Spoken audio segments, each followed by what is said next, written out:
New tutorial time.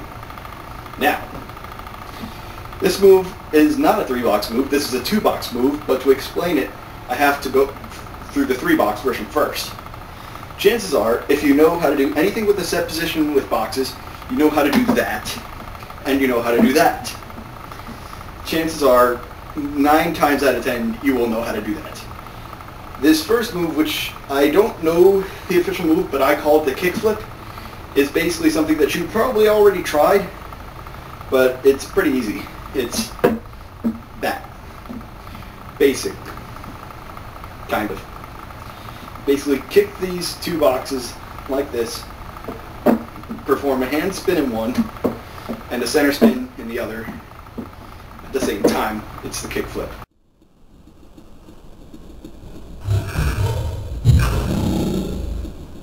Now, the move that you're going to be learning today is the one-handed version.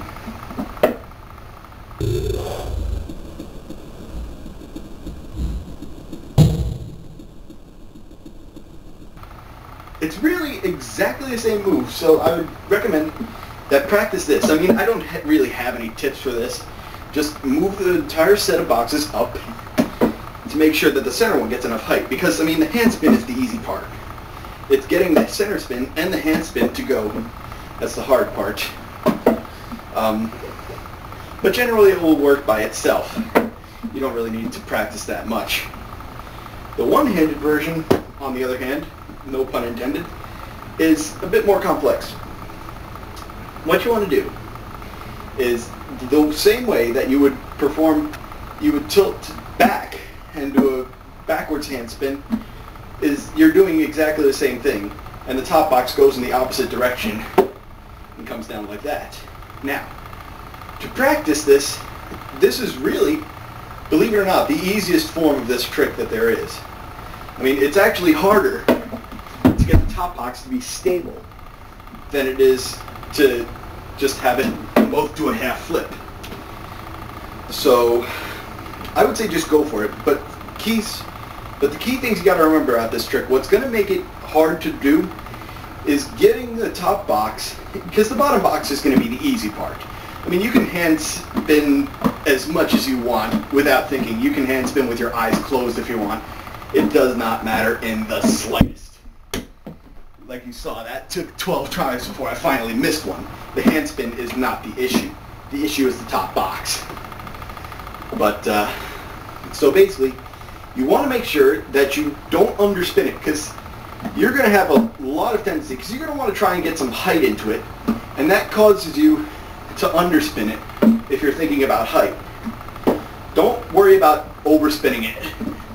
It's very rare that you will overspin. I mean, don't think about not overspinning it. You know what I mean? Don't worry about overspinning it as much as you think you need to. Chances are, it'll do a half flip. 9 times out of 10, you will under-rotate, and that will happen.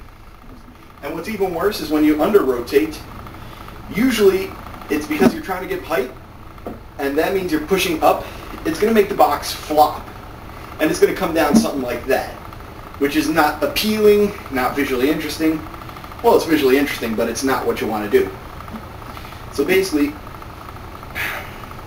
there's 2 parts to it. Making sure that it gets enough height, and making sure that it performs exactly 1/2 flip. Like I said, don't worry about that. Basically, practice doing half flips with the bottom box steady for a while until you can do it pretty much every time, which I haven't done that in probably a year, so I'm obviously not good at that. But basically, do that, and don't just like kick it out and try to catch it. Give it height, as if you were. Like, pull your hand back as you're doing it, because that's what you are going to be doing when you actually go for the move. Is you're going to be pulling your hand back in order to get the spin. So basically, pull your hand back and figure out. There's no other way around this. You have to figure out the technique on your own. Figure out the best way to give it enough height and keep it at 1/2 spin that you can catch it easily. Figure out the best way, practice that for a while, and then just go for it. There's no other way around it. And don't be afraid, if you're training, don't be afraid to like catch it, and don't be afraid to do this kind of a thing just to train yourself. But don't go like, you know, don't cheat yourself. You know what I mean? If you need to use your other hand, you don't have to practice with one hand, that way you drop every time and have to lean over and pick up.